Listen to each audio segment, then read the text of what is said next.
Good evening, ladies and gentlemen. Wonderful to see you here.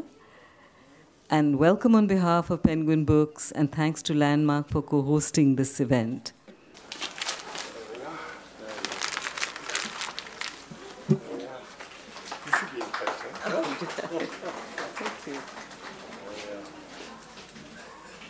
Thank Penguin and Landmark for allowing me to come here and read from my book for a bit, and thank you all for coming here as well. I do want to just draw your attention to some of the themes and maybe read a little bit, although I think it's better really for me to talk a bit than to read too much. But the main theme of this book really is something which I do believe very strongly, and I think everything that has happened this year further illustrates, and that is that unless India tackles the fundamental problems of governance in this country, it is not going to make the progress which it anticipated. And this idea of the India story, which has attracted business people and others, the idea that India is inevitably going to become one of the great economic powers, I believe, is a very dangerous one. Because, firstly, it's a dangerous one because it leads to complacency. It leads to people in India thinking, "Theek hai ho jayega," if I could use some North Indian language here. I wish I could say it in Kannada, but I can't. It leads to complacency, to people thinking that inevitably thing is going to go right. And in the book, I quote William Bissell, who, of course, is the person who runs that wonderful chain of shops called Fab India. And William Bissell describes it, I think his exact words are futile and dangerous optimism.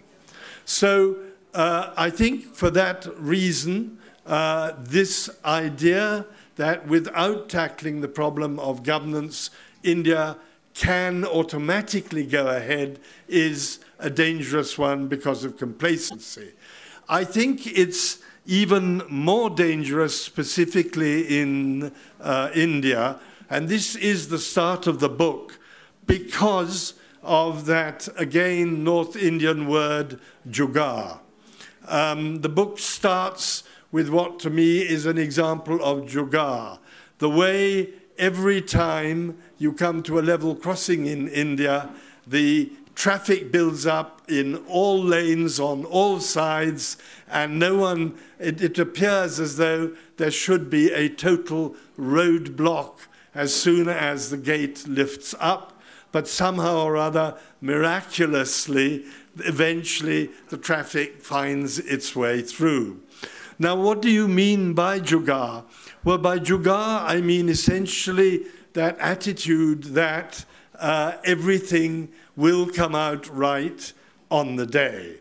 And many people wrote about jugaad in the context of the Commonwealth Games, and indeed it was an example of jugaad, because somehow, God knows how, and that reminds me of another phrase about India you hear in the North very often, which is we believe in God because only God could run this country.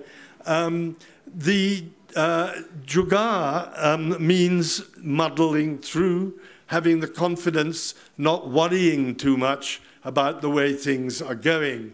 So if you put jugaad and the dangers of complacency together, then you have an even greater danger of complacency. So in some ways, this book is a warning against complacency. And when you read the chapter on the Naxalites, for instance, I think you will discover that a lot of the trouble there is that actually the problem has been allowed to go on, and because it doesn't actually disturb the mainstream life of India, after all, thank heavens, Naxalites are not coming into cities like Bangalore and letting off bombs. They are basically active in remote parts of India.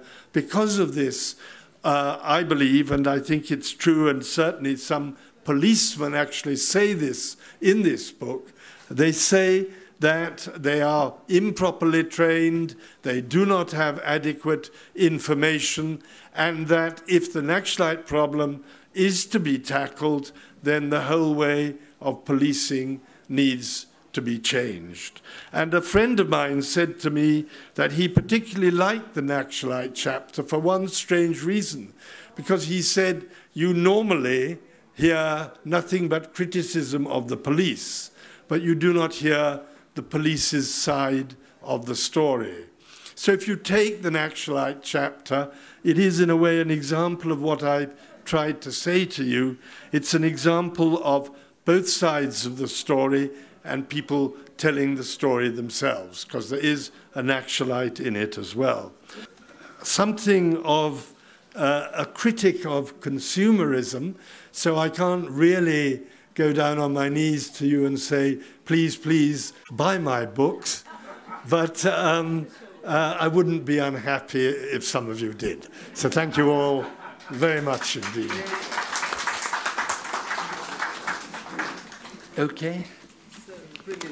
Now, often you find a tendency for a person to become entirely converted to the community he's working with. Yes, yes. Or always remain an objective spectator, being very critical. It's very hard to draw a line between the two ways of looking at a community. Yes, yes. Now, I find that you are able to draw a fine barrier between the two, at the same time, maintain the objectivity. I want to know a little more reflection on it.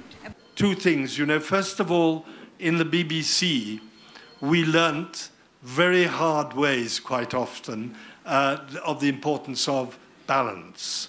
I'll just tell you quickly a little story.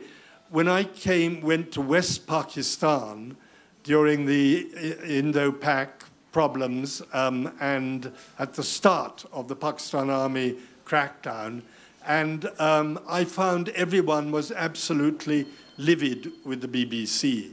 And I remember particularly being taken by the Foreign Office to be shown a series of letters in which people had written in describing the BBC in not very polite terms. And I remember two of them. One was the Bharat Broadcasting Corporation, and the other was the British Bakwas Broadcasting Corporation. Now, that made me extremely worried, because I thought to myself, we're being, in a way, led by the nose.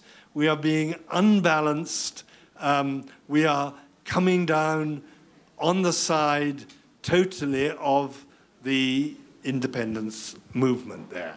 But if you thought about it, how would you feel if you were a Pakistani and you saw your country being split up? How would you as an Indian feel about it if you lost Kashmir, for instance? So through the BBC, through these occasions where you suddenly got pulled up sharp and thought, my goodness me, are we being balanced? In a lighter vein, would your next book be Don't Stop India?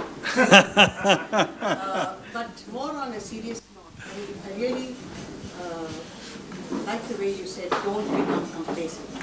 Because we do have miles to go. The disparities are widening. And I'm sure, given your account, you would agree that we have a lot to do there. Much has happened, but much more needs to be done. Yes. And this is why I think the next book, if you can think of it, would be Don't Stop India. Well, I was once traveling in a train in Pakistan, and the guy recognized me and said, I am reading your book. This was when I just written No Full Stops in India. So I looked very pleased. And he said, don't look so pleased. It is a pirated copy. And then he went on to say, now please write, no commas in Pakistan. Well, I haven't written that yet, so maybe that's the first one. But I wouldn't like to write a book which gave the impression that India was going to stop, because I firmly believe it is not going to stop. Don't Yeah, thank you for being such a stimulating audience.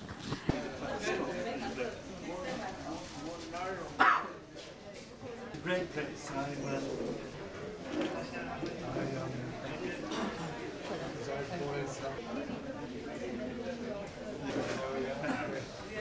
Thanks very much.